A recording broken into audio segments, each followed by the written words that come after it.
like to start whatever, feel free to. All right. Well, as it says here, it says, "Good evening, brethren." This is something that, as I progress through this, we'll see where I had, again, reading ritual and doing the explanatories and so forth over the years, and then sitting back and watching the various degrees and so forth, started thinking to myself, there must be more in this than just what's on the paper. So in this case, I want to take everyone back to our first degree. And as mentioned, as we progress through these degrees, and likely more importantly, as we observe these degrees conferred on others, and that is the time when we have a moment to reflect upon what is being said ourselves and what is being presented.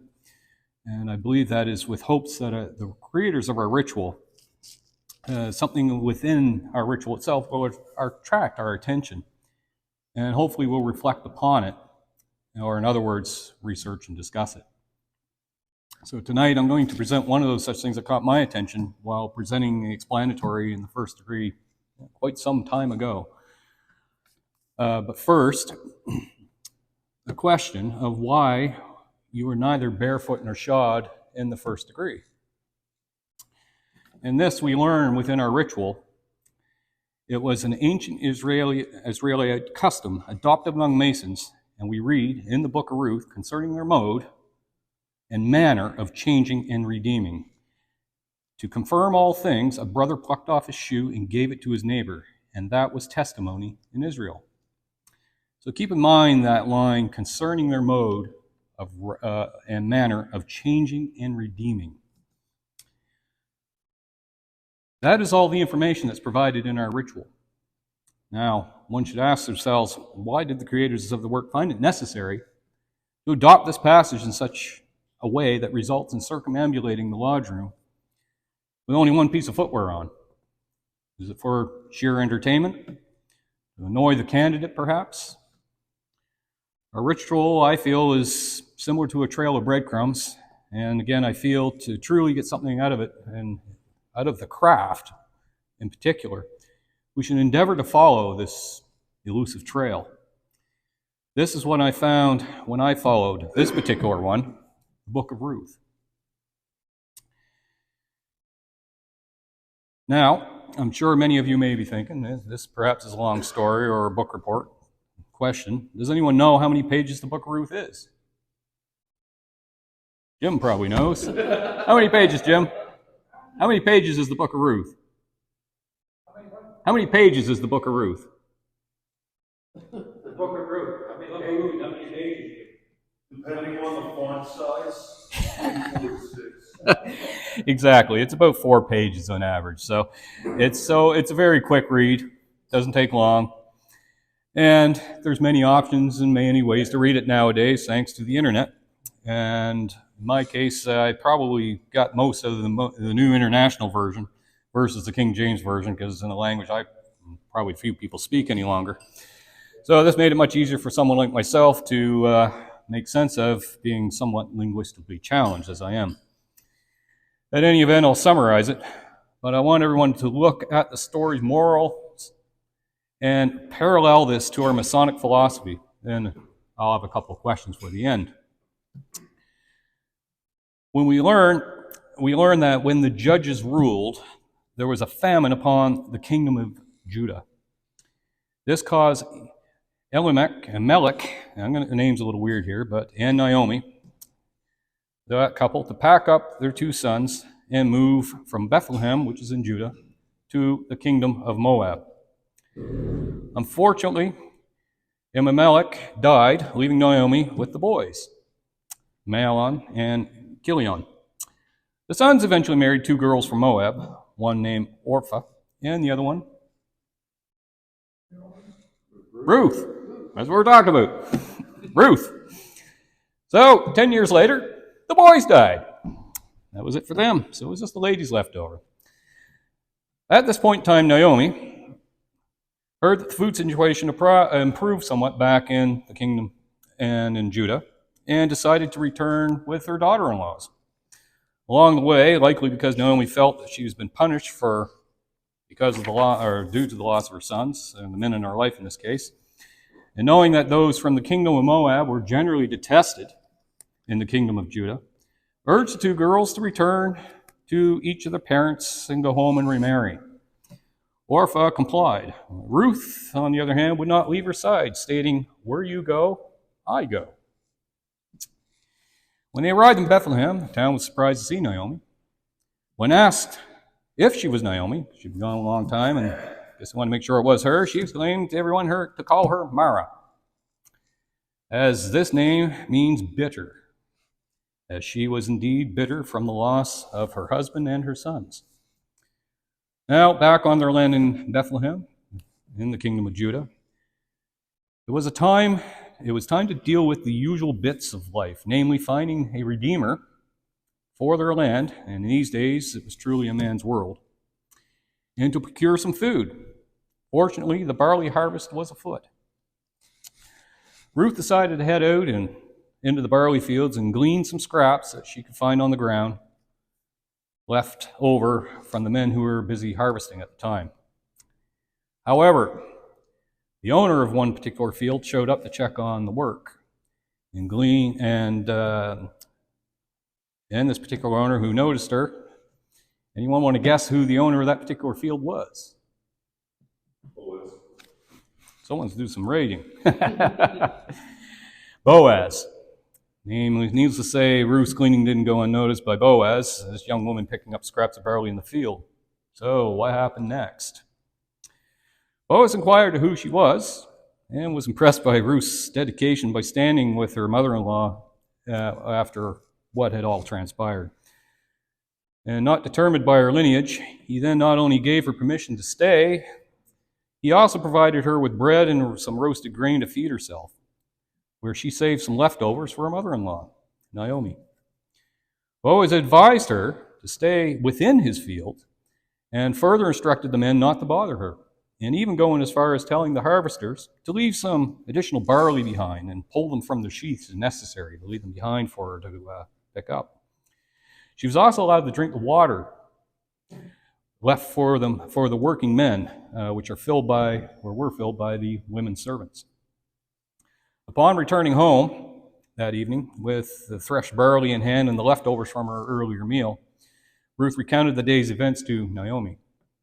Naomi, impressed with Ruth's spoils, and realized that the field she was gleaning from was actually a relative of her deceased husband, and therefore Boaz was in fact one of their guardian redeemers.